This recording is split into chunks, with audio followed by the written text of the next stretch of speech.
하나님의 영이 오뎃의 아들 아사랴에게 임하시매 그가 나가서 아사를 맞아 이르되, 아사와 및 유다와 베냐민의 무리들아, 내 말을 들으라. 너희가 여호와와 함께하면 여호와께서 너희와 함께 하실지라. 너희가 만일 그를 찾으면 그가 너희와 만나게 되시려니와 너희가 만일 그를 버리면 그도 너희를 버리시리라. 이스라엘에는 참 신이 없고 가르치는 제사장도 없고 율법도 없은 지가 오래되었으나 그들이 그 환난 때에 이스라엘 하나님 여호와께로 돌아가서 찾으매 그가 그들과 만나게 되셨나니, 그때에 온 땅의 모든 주민이 크게 요란하여 사람의 출입이 평안하지 못하며 이 나라와 저 나라가 서로 치고 이 성읍이 저 성읍과 또한 그러하여 피차 상한 바 되었나니, 이는 하나님이 여러 가지 고난으로 요란하게 하셨습니다. 그런즉 너희는 강하게 하라. 너희의 손이 약하지 않게 하라. 너희 행위에는 상급이 있음이라. 아사가 이 말 곧 선지자 오뎃의 예언을 듣고 마음을 강하게 하여 가증한 물건들을 유다와 베냐민 온 땅에서 없애고 또 에브라임 산지에서 빼앗은 성읍들에서도 없애고 또 여호와의 낭실 앞에 있는 여호와의 제단을 재건하고 또 유다와 베냐민의 무리를 모으고 에브라임과 므낫세와 시므온 가운데에서 나와서 저희 중에 머물러 사는 자들을 모았으니, 이는 이스라엘 사람들이 아사의 하나님 여호와께서 그와 함께 하심을 보고 아사에게로 돌아오는 자가 많았습니다. 아사 왕 제15년 셋째 달에 그들이 예루살렘에 모이고 그날에 노력하여 온 물건 중에서 소 700마리와 양 7,000마리로 여호와께 제사를 지내고 또 마음을 다하고 목숨을 다하여 조상들의 하나님 여호와를 찾기로 언약하고, 이스라엘 하나님 여호와를 찾지 아니하는 자는 대소 남녀를 막론하고 죽이는 것이 마땅하다 하고 무리가 큰 소리로 외치며 피리와 나팔을 불어 여호와께 맹세하매 온 유다가 이 맹세를 기뻐한지라. 무리가 마음을 다하여 맹세하고 뜻을 다하여 여호와를 찾았으므로 여호와께서도 그들을 만나주시고 그들의 사방에 평안을 주셨더라.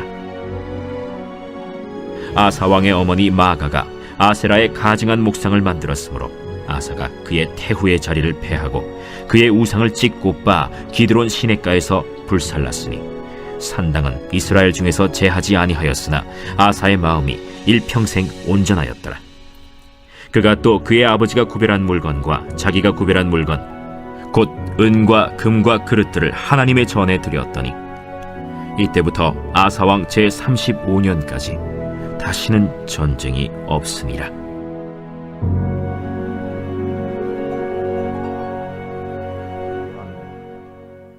아사에게 임한 아사랴의 예언과 아사의 종교개혁, 그리고 왕과 백성이 여호와를 찾기로 언약하는 장면은 역대기에서만 나오는 장면입니다.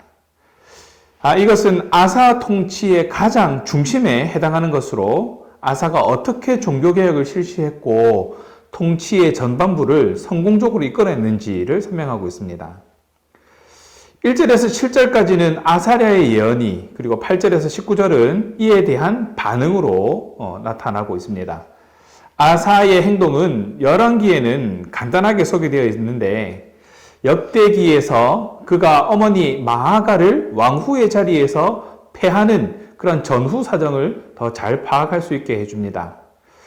아사랴의 예언은 아사가 종교개혁을 지속할 수 있는 동기부여가 되었습니다. 아사는 솔로몬이 죽은 후에 나타난 왕들 중에서 이 선과 정의를 행한 첫 번째 왕으로 그 땅에 평화를 가져다 준 그러한 왕이었습니다. 오늘 본문에서는 아사가 어떻게 대적으로부터 승리하고 그 땅에 평화를 가져왔는지에 대해서 집중하며 시작하고 있습니다. 오뎃의 아들 아사랴는 구스와의 전쟁에서 승리하고 돌아오는 왕 아사에게 이렇게 말합니다. 여호와와 함께하고 그를 찾으라. 이것은 하나님의 말씀이었습니다. 이 말씀은 역대기 전체의 주제와도 같은 말입니다. 그런데 우리는 이 말씀이 어떤 상황에서 전해지고 있는가에 관심을 가질 필요가 있습니다.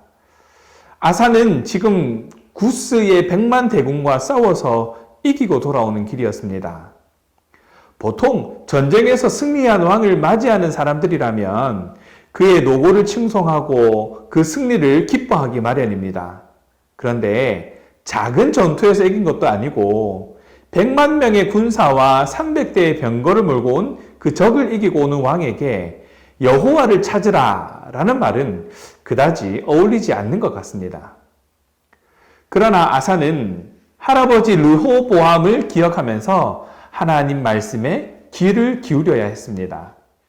르호보암 때에 그 세력이 견고하고 강성하여서 교만에 빠지게 되었고 율법을 버렸던 그 잘못을 반복해서는 안 되었던 것입니다. 이처럼 하나님의 백성들이 의지해야 할 것은 자기들의 군사력이나 경제력이 아니라 하나님의 능력이라는 것을 잊어서는 안 되는 것이지요. 하나님의 도우심을 늘 기억하며 겸손하게 살아가야 합니다. 늘 하나님과 함께 하면서 하나님 찾기를 쉽지 않는 그런 저와 여러분 되기를 간절히 바랍니다. 아사랴가 3절에서 말하는 이스라엘에 참신이 없고 가르치는 제사장도 없고 율법도 없는 시대라고 말하는 것은 아마 사사시대가 아닌가 생각됩니다. 사사시대는 한마디로 이스라엘의 왕이 없어서 사람이 각기 소견에 옳은 대로 행하던 그런 시대였습니다. 그때의 모든 주민이 요란하고 평안이 없었으며 나라와 나라 그리고 성읍과 성읍 사이에 전쟁이 끊이지 않았던 그런 시기였지요. 그런데 아사랴는 그 혼란의 시대에도 이스라엘이 하나님을 찾으면 하나님께서 그들을 만나 주셨던 그런 일들을 언급합니다. 이것은 아사에게 주어진 형통함에 취해 있거나 어려운 순간이 오더라도 지금처럼 하나님을 찾기만 한다면 아무런 어려움이 없을 것이다 라는 말이 됩니다. 기쁠 때나 즐거울 때나 슬플 때나 고통스러울 때를 막론하고 이스라엘의 하나님 여호와께로 마음을 돌이키고 그를 찾는 것이야말로 왕위가 견고하고 나라가 번성하는 유일한 비결이 되는 것이죠. 하나님의 자녀라면 어떠한 환경, 그런 어떠한 상황 가운데서도 하나님을 찾고 하나님을 만나려고 노력해야 합니다. 그것이 바로 진정한 형통과 번영의 비결이기 때문입니다. 아사랴는 아사와 그를 따르는 자들에게 강하게 하고 손이 약하지 않게 하라라고 강조하면서 그 행위에 상급이 있다고 말하고 있습니다. 모든 종류의 싸움에서 승리의 비결은 바로 여호와 하나님을 찾는 데 있다라는 것을 다시 한번 강조하는 것이지요. 이는 아사에게 주어진 사명, 곧 유다의 종교개혁을 두려움 없이 추진하라라는 메시지였고 아사가 하나님을 찾음으로써 구스와의 전쟁, 그 외부의 적으로부터 승리했듯이 이제는 내부의 적, 부패한 우상 숭배자들과의 싸움에서도 승리할 것이다 라는 그런 격려이기도 합니다. 이 영적 전투에서 승리할 때 아사에게는 하나님의 상급이 주어질 것입니다. 이처럼 하나님을 찾고 만나는 것이야말로 우리의 사명을 완수할 수 있는 가장 확실한 길입니다. 사실 오랜 습관을 바꾼다는 것은 쉬운 일이 아닐 것입니다. 특히 악습은 더합니다. 아사는 마음을 강하게 하고 온 나라의 종교개혁에 시동을 걸었습니다. 그리고 온 유다 백성이 하나님께 돌아오도록 하는데 성공합니다. 이제 그 성공의 비결을 한번 살펴보겠습니다. 그는 먼저 부분이 아니라 전체를 개혁했다라는 것이죠. 아사는 선지자의 예언을 듣고 더욱 마음을 강하게 합니다. 하나님을 의지하고 순종하여 유다의 개혁에 더욱 박차를 가하기 시작합니다. 개혁의 시작은 가증한 물건들, 하나님이 기뻐하시지 않는 물건들을 제거하는 것으로부터 시작됩니다. 그리고 무너졌던 여호와의 제단을 다시 쌓고 하나님께 제사를 드리는 일을 회복했습니다.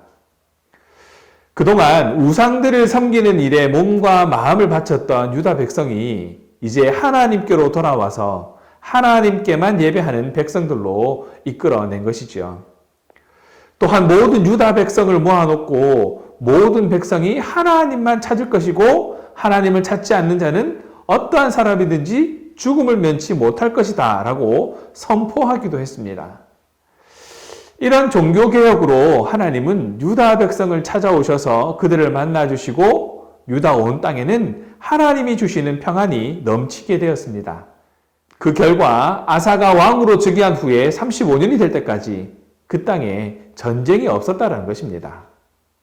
이것은 이스라엘 백성이 죄를 반복해서 지었던 사사시대와는 완전히 다른 모습입니다. 이스라엘 백성을 죄를 지을 때마다 하나님이 주변의 나라들을 움직이셔서 이스라엘 백성을 징계하셨고 이스라엘 백성은 그때마다 고통에 부르짖어야만 했습니다. 그러나 하나님을 온전히 따랐던 아사의 시대가 평안했던 것은 당연할 수밖에 없는 일입니다. 이런 아사의 개혁은 밖으로부터의 개혁이 아니라 안으로부터의 개혁이었던 것이죠. 즉위하자마자 대단한 종교개혁의 결과를 이끌어냈는데 그 중에 아사의 모친이자 왕후였던 마아가를 폐위시킨 일은 백리였습니다. 이 사실 종교개혁을 할 때 가장 걸림돌이 되는 것이 가족일 때가 많습니다. 친인척들의 죄를 단죄하지 못하고 어물쩍 넘어가는 경우도 종종 있었죠. 아사에게 마아가의 폐위는 큰 부담이었을 것입니다. 하지만 하나님을 더 사랑한 아사는 가족보다 하나님을 선택했습니다. 마아가 왕후가 섬긴 아세라는 다산을 주관하는 여신으로 숭배되고 있었는데 이 성적 문란함을 불러일으켜서 바알과 더불어서 이스라엘을 죄로 물들게 했던 그런 심각한 해악이었습니다. 이런 폐해를 가져오는 우상을 섬기는 마아가를 어머니이자 왕후라는 이유로 단죄하지 않는다면 백성들 사이에서 우상을 끊어내는 일이 불가능하다라고 여기었던 아사는 마아가를 폐위시킴과 동시에 아세라 신상을 불살라 버렸습니다. 아사는 사사로운 정을 따르기보다 하나님의 말씀을 따르는 길을 선택했습니다. 인간관계는 참으로 중요한 것이지만 하나님과의 관계보다 중요할 수는 없습니다. 아사는 행동으로 그것을 증명해 보인 것입니다. 말씀을 정리합니다. 아사가 구스와의 전쟁에서 승리하고 종교개혁을 성공적으로 이룬 비결은 하나님을 찾는 데 있었습니다. 결국 하나님의 백성이 모든 영적 전투에서 승리하고 사명을 완수하는 길은 끊임없이 하나님을 찾는 것이다 라고 말할 수 있습니다. 우리의 현재 상황이 어떠하든지 하나님의 말씀을 묵상하고 기도함으로써 하나님을 찾고 그분을 만나는 것이 진정한 형통과 번영의 비결이라는 사실을 확신할 수 있기를 소망합니다. 무엇보다 제일 먼저 갱신되고 개혁되어야 할 대상은 가장 가까운 데 있습니다. 그 사람은 바로 가족이거나 나 자신일 것입니다. 개혁한다고 하면서 나 자신이 개혁되지 않고 가까이 있는 사람을 봐주면 그것은 말뿐인 개혁으로 전락하고 말 것입니다. 아사는 어머니에게도 예외를 두지 않고 강력한 개혁을 실천했습니다. 그런데 그렇게 말씀대로 한다고 하면서 믿지 않는 가족들에게 강압적이거나 강경하게 고집 부리면서 싸울 이유는 없습니다. 먼저 나 자신에게 갱생의 화살을 돌려서 온전한 개혁을 완성해가는 저와 여러분 되시기를 주님의 이름으로 축원합니다.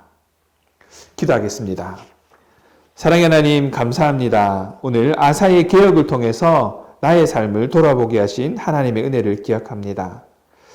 전쟁에서 승리하고 돌아오는 길에 하나님의 말씀을 들으라는 권면을 듣고 오히려 겸손히 말씀 앞에 엎드린 아사의 신앙을 봅니다.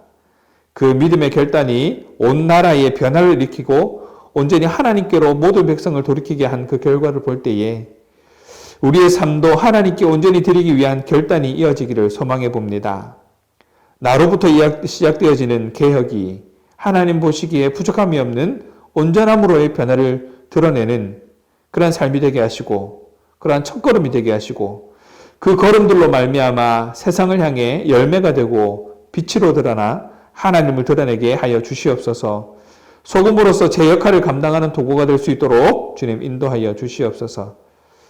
코로나로 인해 닫혀있던 삶의 일상으로서의 회복을 위한 걸음을 걸어가는 그런 세상을 향해서 그리스도의 사랑을 드러내는 성도가 될 수 있도록 인도하여 주시옵소서.